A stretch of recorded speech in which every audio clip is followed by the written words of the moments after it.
The Rugby Report is sponsored by Betfred. It's here. The biggest game in world rugby is finally here. England and South Africa go head-to-head to win the William Webb Ellis Trophy in Yokohama on Saturday morning. England were unstoppable, irresistible, and just too bloody good for New Zealand last weekend, while South Africa ground down the Welsh. Two teams, different styles, one winner. Betfred a double delight on the final this weekend, so if you correctly back Tuilangi to score first and he gets a second, they'll double his odds. This and many more offers are available on the Betfred app and Betfred online. 18s and over, begambleaware.org. Singles only, maximum stakes apply. When the fun stops, stop. Visit betfred.com for full T's and C's. The Rugby Report, Japan 2019 with Betfred.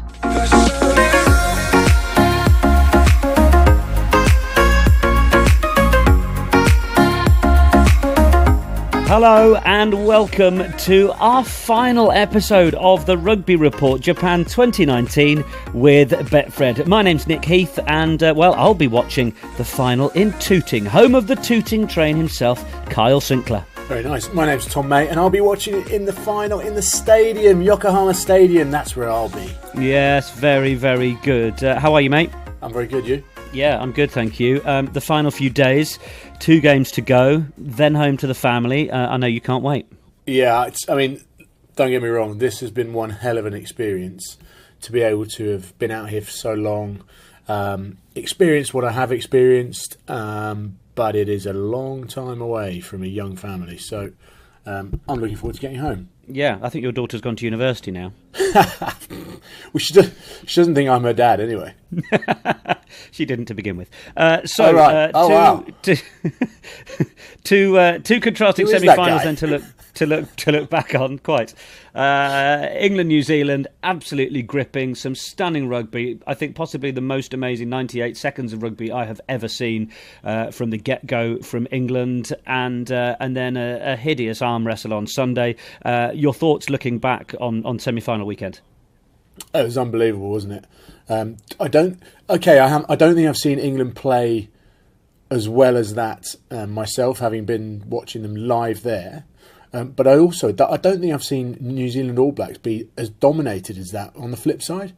They seemed bereft of ideas, didn't they? They had nothing in return to what England were doing. And having had a couple of conversations this week, I think the in-depth analysis that was carried out by the whole of the staff that England have was spot on, and the game plan was carried out to a T, and everything worked, didn't it? Yeah, ruining lineouts left, right, and centre in an area where New Zealand had been completely spotless all tournament. Ruining ball carriers as well. Well, quite, yeah. I've been amazed how many fans are sort of naive to the fact that England's game plan was what disrupted the All Blacks. They were saying, England were as good as the All Blacks were bad. It's like, well, it wasn't that the All Blacks were bad. They weren't allowed to play. England were up in their faces. You saw Kieran Reid, Mo'unga, Bowden Barrett, sort of their eyes darting all over the place as to how the hell they were going to get around this white wall.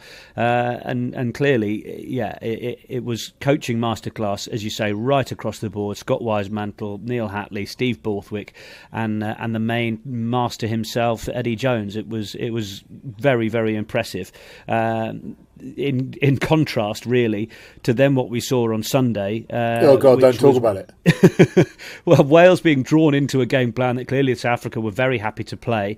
It was 16-all. Wales did get their try eventually, but you just felt that they continued via Gatland's game plan to just think that the best option was to try and go through them. And while the Welsh boys are big and they love a scrap, you felt like they needed a bit more. Maybe the loss of Liam Williams as an attacking fullback slightly blunted anything out wide that they wanted or might have used previously.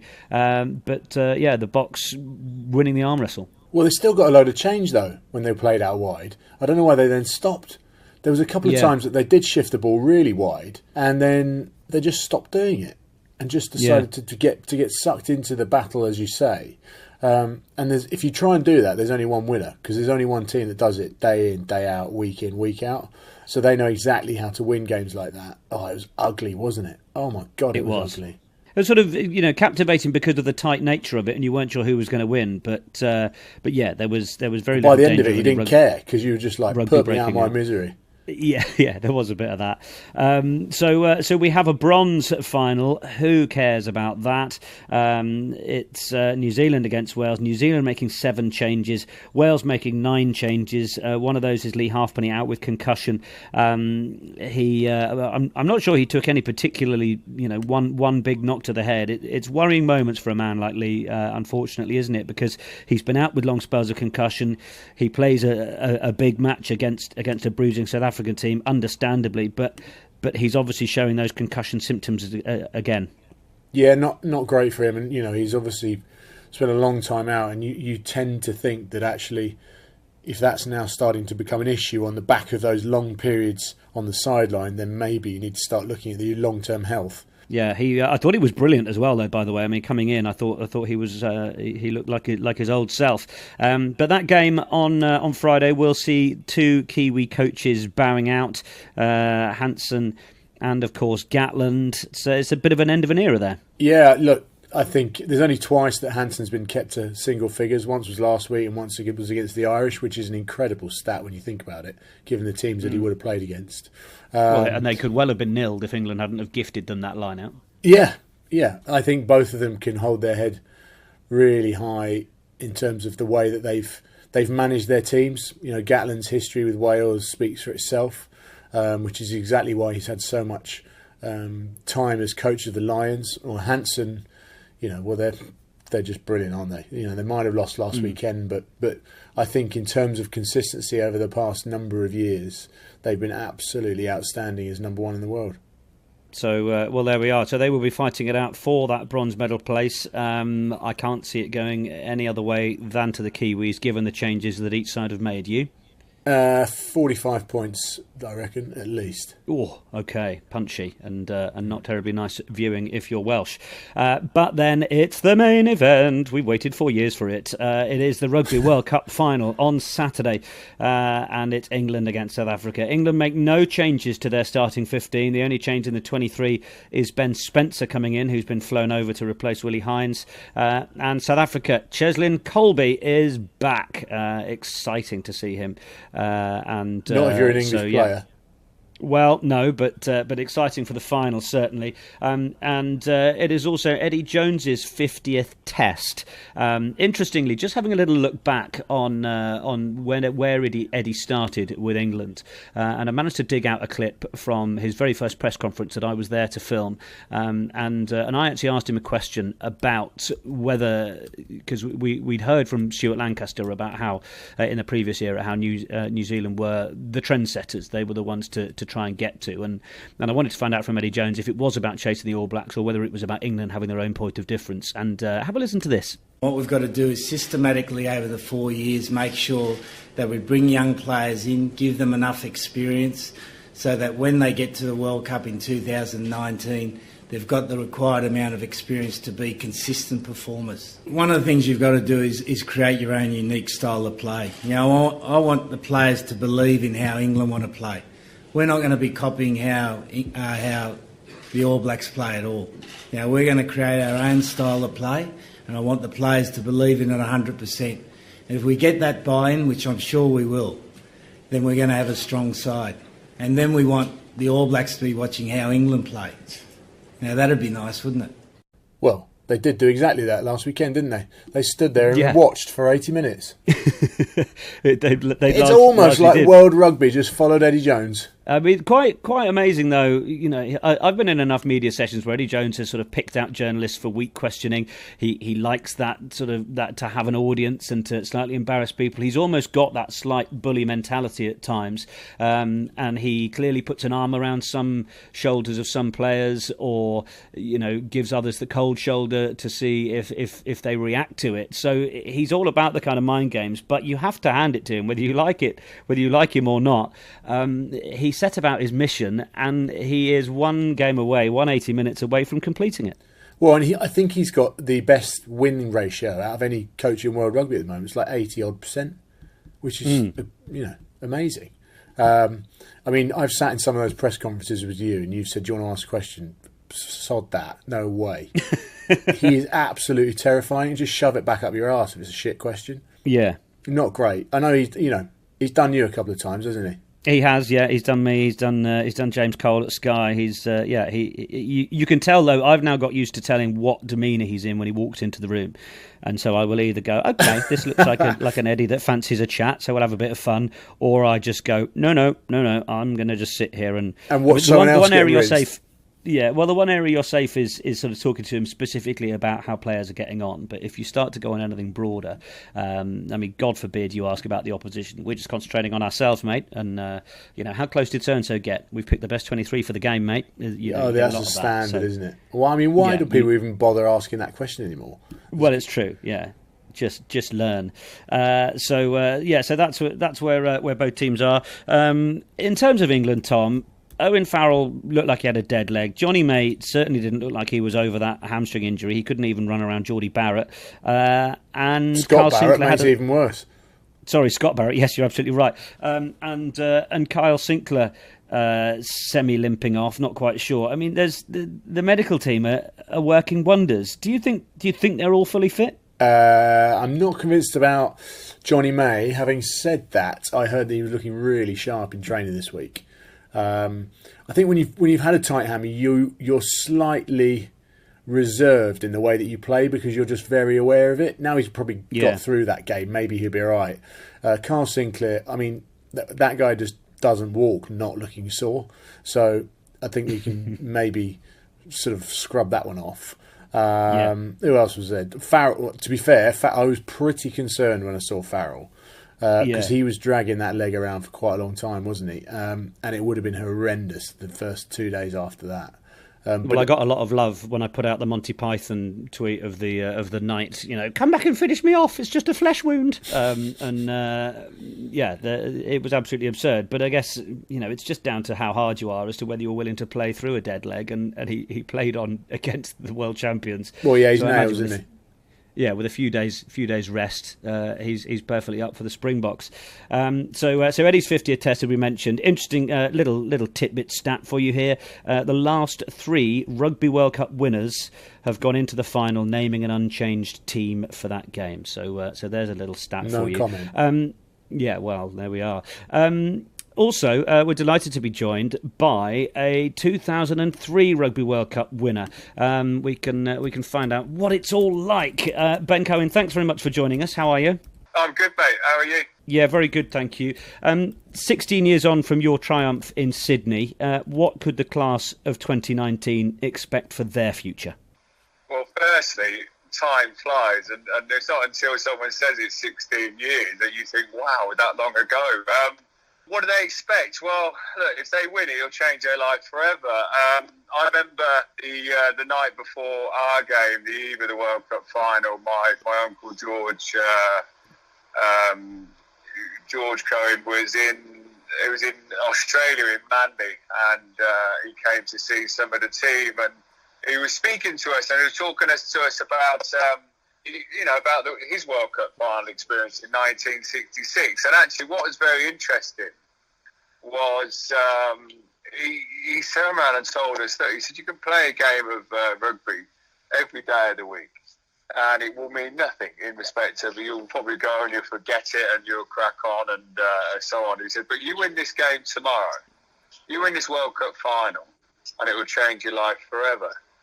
And we obviously went on and did that, and it does change your life forever. And I mean that in a way of actually, for us at that particular time, where we were with England rugby and how far ahead we were, draws a lot of similarity to the World Cup team today. And I think they've got every opportunity to go and win it. And in fact, I think it's theirs to lose. But South Africa will have something to say about that, I'm sure. Yeah. What are your memories of that sort of night before the big day or leading up to kick-off? Because again, it's a sort of that situation as a professional rugby player, you've got to wait all day to play that game. Yeah, that's the problem. You do. You that killing time and trying to not visit what you go through in your pre-match preparation. 2 or 3 hours before kickoff, you're on the edge of that. You're on the cusp of that because you know you're going to go out and play. And plus, it's a World Cup final, so you've got all these emotions you've got to try and keep suppressed until kickoff.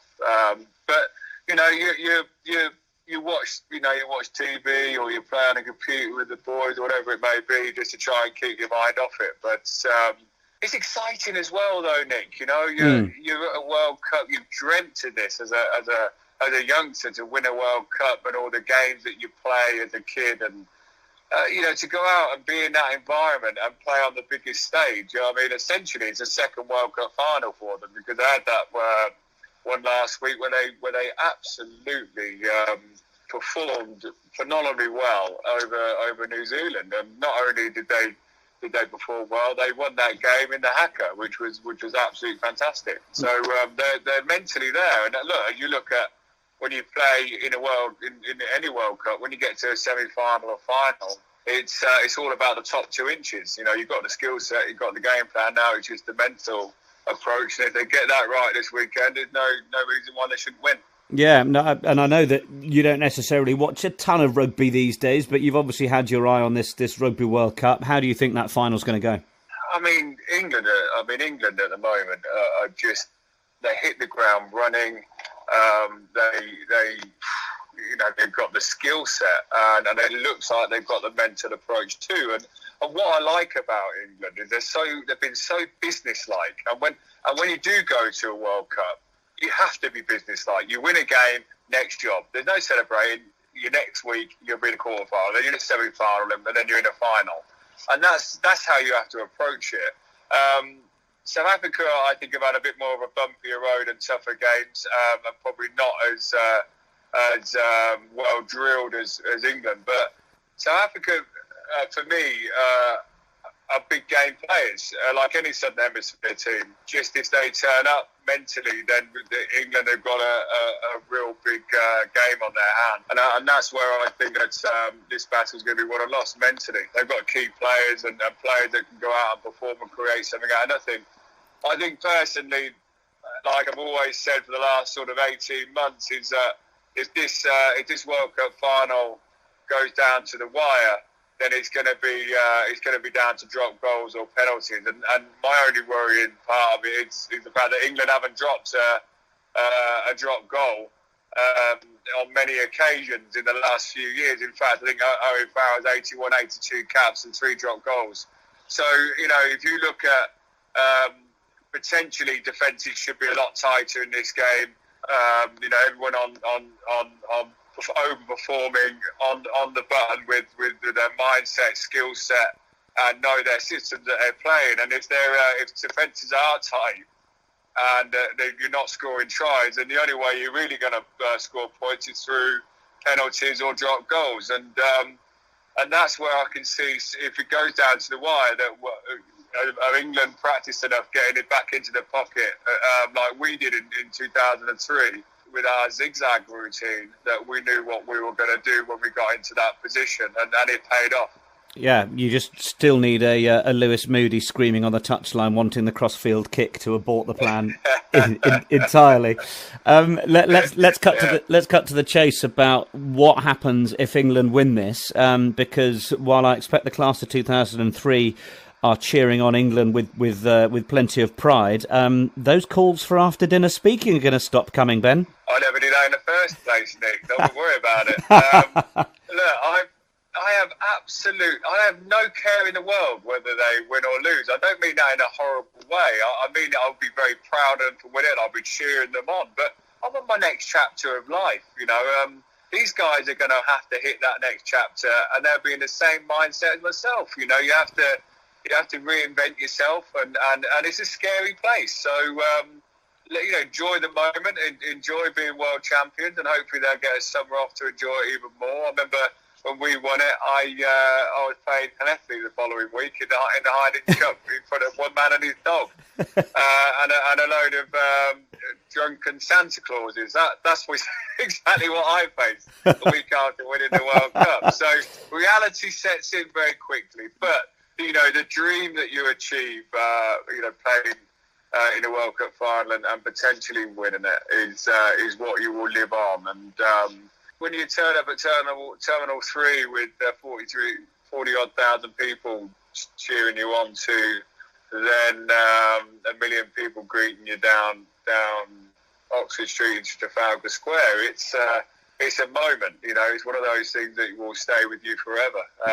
and as well as that World Cup final. So, it's the memories that you create, and really what you've dreamt of for all your life. So you've just got to go and do it now. And where will you be watching it? I won't be. I'll be at Alton Towers. After all this, that is absolutely brilliant. I've moved on, Nick. You know what I mean? On the old corkscrew. The old yellow corkscrew. Yeah, that's gone now, though, Nick. Oh, is it? Oh, well, there you go. Shows I'm still in 2003 myself.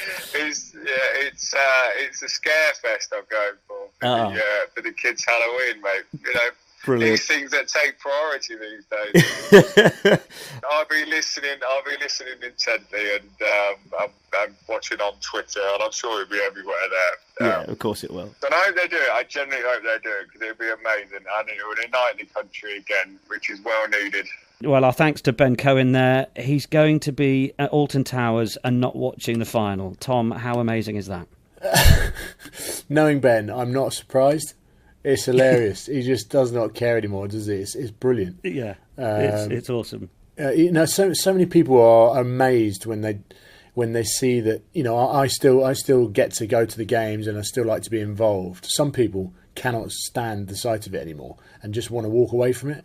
And he's like the leader of that group that walk away. He just got no interest. So he'll be on the top of the loop or whatever, or eating candy floss or something. I mean, speaking of people that cannot stand it, I saw a bit of reaction on Twitter to I think an interview that Danny Kerr has done on radio, where he was asked the question, "Are you going to be having a big party to watch the final?" And I think the answer was a fairly short no.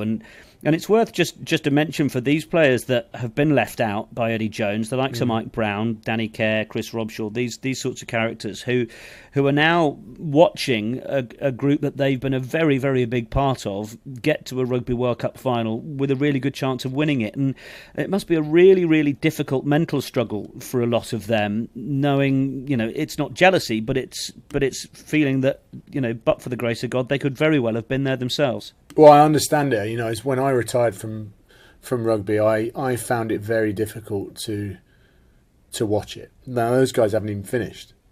Yeah. So, I probably couldn't watch it for 2 years or so properly without feeling that sort of feeling in your stomach.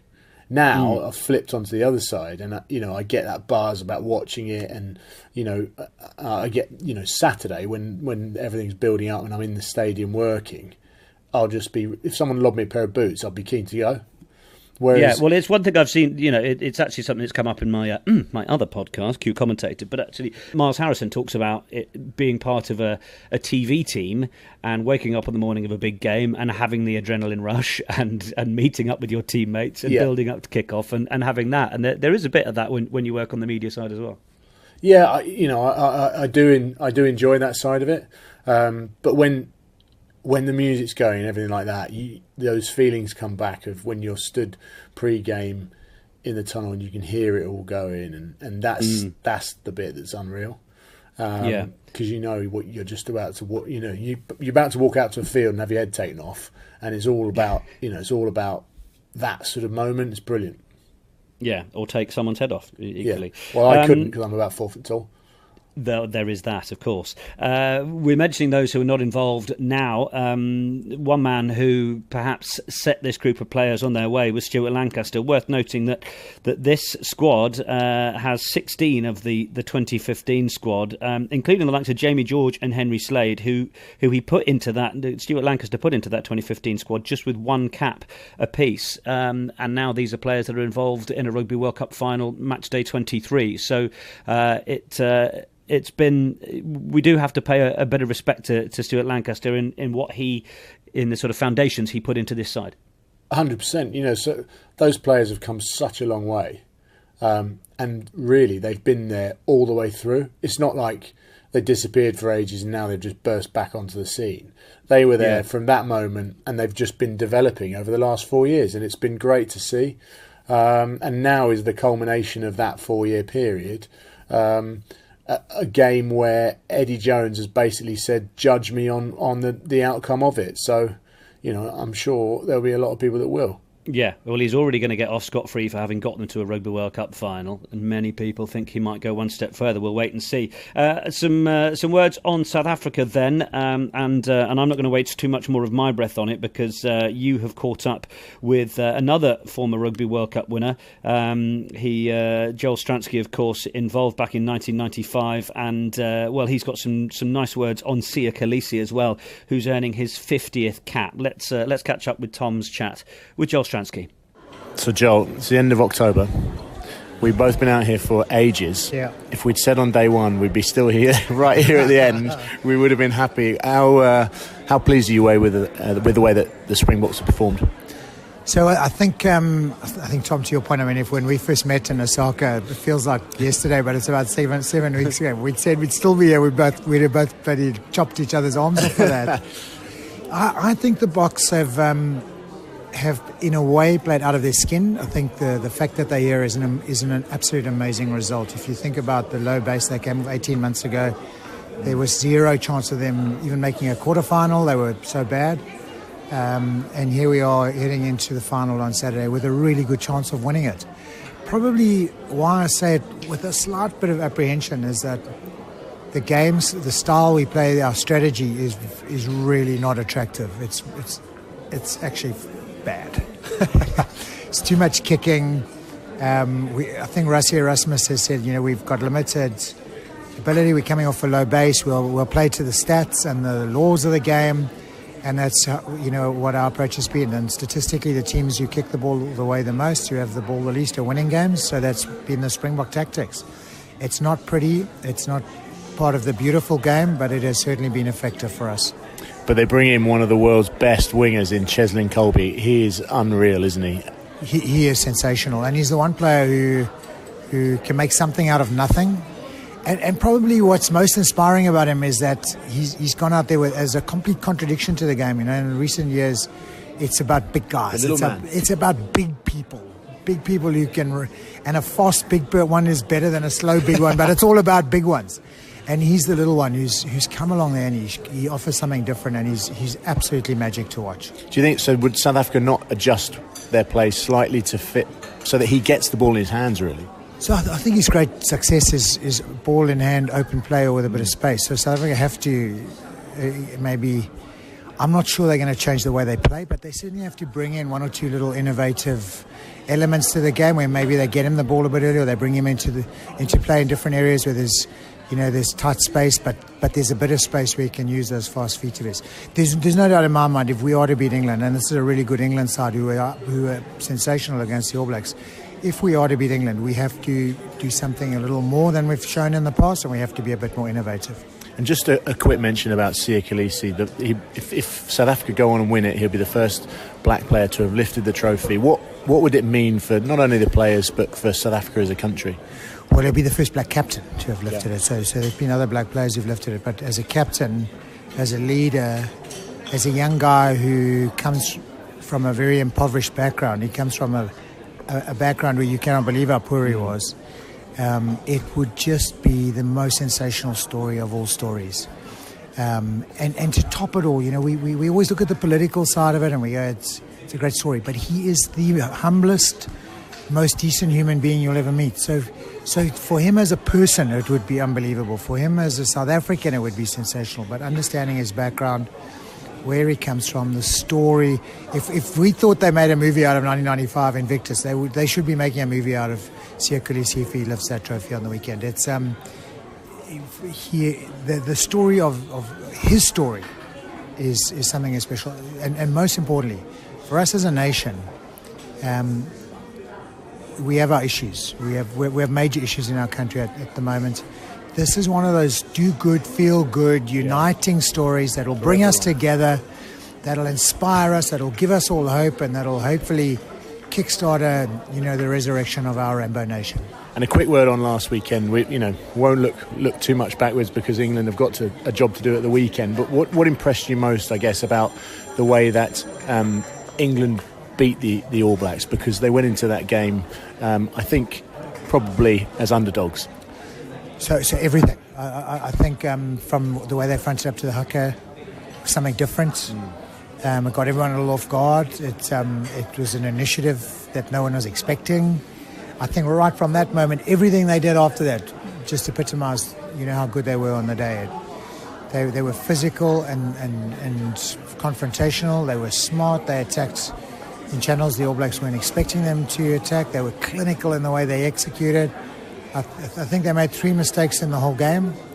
One was the All Blacks scored on from an England line-out, and the other 2 were one tiny little knock-on in a maul and one slightly mistimed run. It could have been 33-0.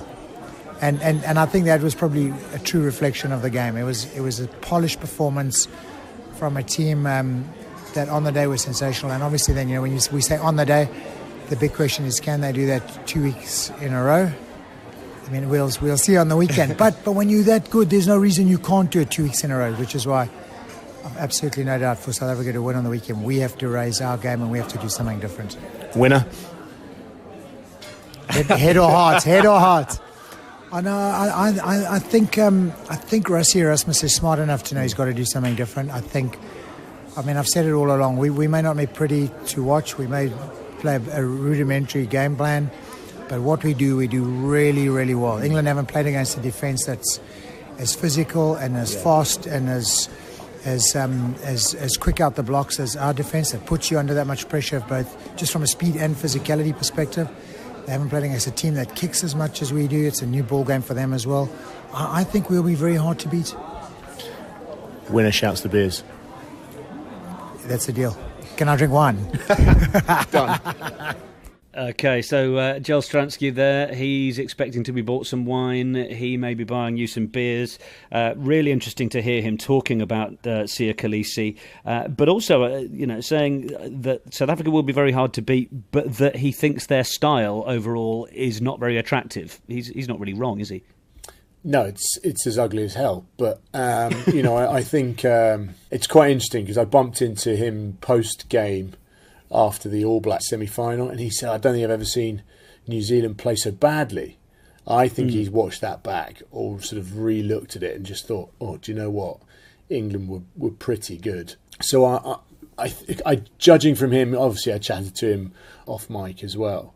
And I think he's just concerned about the breadth of South Africa's game, i.e. that if you stop that plan A, there is no plan B.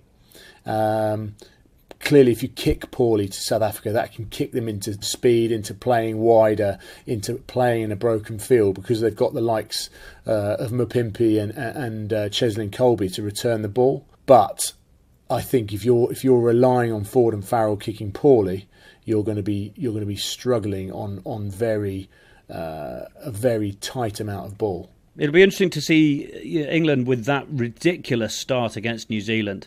Will have given them so much confidence to pretty much bounce them through the remaining 78 minutes. It'd be really interesting to see if they're not able to get that sort of start against the Springboks, how their confidence, how their game management goes on from there. It is going to be an absolute cracker. I'd be surprised if they did get that. If they did get that start. Yeah, I just think that they'll be ready. South Africa will be. I think the other thing to think about is tiredness. Now, South Africa they're 1 day short on their recovery. Indeed, yeah. But also they played another pool game.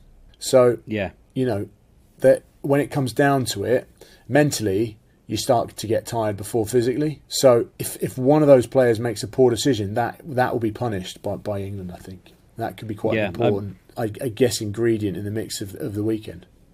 Yeah, and I think it'll be quite interesting. The fact that they've got Ben Spencer on the bench, albeit getting over a bit of jet lag. He's been training with England. Eddie Jones knows him. He knows a lot of England's systems, and I think it will be a case of trying to put a bit of pace on the game. And actually, when he comes on, he might want to up the tempo a little more than Willie Hines was. But there are some people chopping down some things outside my house, and it's just got rather loud. So if you can hear that, I hope you're enjoying it. But yeah, there's a lot of work going on. It suddenly got louder. Anyway, we're pretty much ready to round off. I mean, how do you see the final going? Oh, it's going to be amazing. I'm going to obviously say that England are going to win, but it's going to be unreal to be in the stadium. Did I tell you I'm going to the stadium, Nick? You might have mentioned it. To be in the stadium and to be able to watch this, I know exactly where I was when I was watching the 2003 final.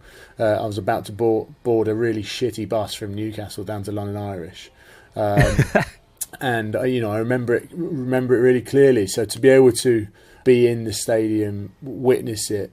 I've got my sister flying over for 17 hours from Abu Dhabi. Oh wow! Yeah, so some people are doing some pretty bonkers stuff to be able to get to witness this. So it's going to be unreal. Yeah, it certainly will be. Well, before we round off, then your sort of highlights over your Japan trip. I'd have to say, first of all, from a rugby perspective, the Japanese rugby team, unreal. Note that England are going there next summer. That could be quite an interesting little trip. Plus, I would say the Japanese people are amazing. Almost too polite for their own good, but that's their problem. The other thing I would like to talk or mention is some of the incredible fried chicken that you get in a 7-Eleven. I mean, it is mind-blowing. Yeah. Whenever you're hungry, which was quite regularly, nip in there. What was it? 70p, bit of fried chicken, bosh, amazing. Yeah. And some of the trips I've been on since I've been over here, some of the places I've been are just, it's unreal, isn't it? So bizarre in so many ways, but so culturally different from anything that I've ever experienced. It's been brilliant. But I am desperate now to get home. I'm sure you are. Well, the family will be waiting for you, I bet. I look back on it with incredible fondness. I think highlights have got to be, what the Japanese have done on the rugby field. Let's hope that the government can make sure that the right legacy is there. I know that there is an issue. If you follow Rich Freeman on Twitter, he is there highlighting that there is all this positive feeling, but you have to look at what it translates to in reality, and rugby's not played in a lot of schools in Japan. So they need to consider that seriously if they really want to leave a decent legacy after Rugby World Cup 2019. For me, probably unsurprisingly for anyone listening, the Onsens up there. Of course it is. I want more of that. Of course it is. The Toto washlet. Of course, you mean the toilet? Of course it is. Still wondering about getting one of those loos installed at home. I have to say, the Japanese people left me feeling incredibly positive and happy. And when I got back to the UK, as I mentioned a little bit before, it didn't feel quite the same. And I think that sense of community and society, that sense that you're a small part of a bigger picture, that there is going to be someone coming along after you that will occupy that space, that will be having a coffee there, that's going to want to have a bite of food or get on the bus. I just think there's a lot of respect for the fellow human being out there. And in broken Brexit, bloody Britain, we haven't got an awful lot of that love left, and it would be lovely to drip feed a bit of that. I dare say a lot of the players and journalists who come back will come back with a sense of that in their hearts, and then probably a bit like me, within a few days will feel entirely downtrodden by the slightly miserable, moaning people back home who feel like they've constantly got something to gripe about. So that's what I'm taking from Japan. I think we could all afford to be a little bit more Japanese and have a bit more respect for each other. That's it from the pair of us on the Rugby Report. We hope you've enjoyed everything. We hope you're going to really enjoy the Rugby World Cup final. And if you're, taking Friday morning off to watch the bronze final, then good for you. Why? And Tom, wishing you a really safe journey back to get with your family. Cheers, mate. I've enjoyed it, especially when I didn't record the podcast. I'll come clean now. Oh. I just forgot to press the button. Yeah, we did a full half hour that we then had to redo. Yeah. You can guess which episode that was by going back and listening, or maybe not. Tom, thank you. It's been an absolute blast, and thank you so much to all of you who've been listening. Let us know your thoughts on the series overall, if you've been enjoying it. We have had a couple of reviews on iTunes as well. Thank you so much to those people who have left those. We are on Twitter @TheRugbyReport_, and you never know, we could be back here with some more podcasting for you in the weeks or months to come. Watch this space. But for now, from Tom and from me, it's cheerio. The Rugby Report Japan 2019 is sponsored by Betfred.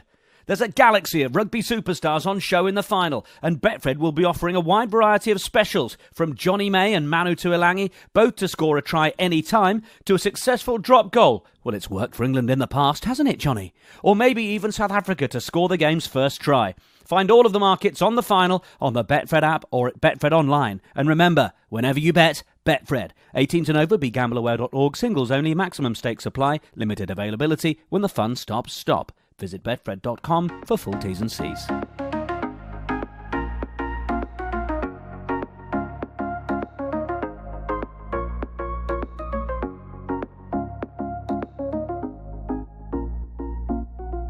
This has been a Rugby Media production.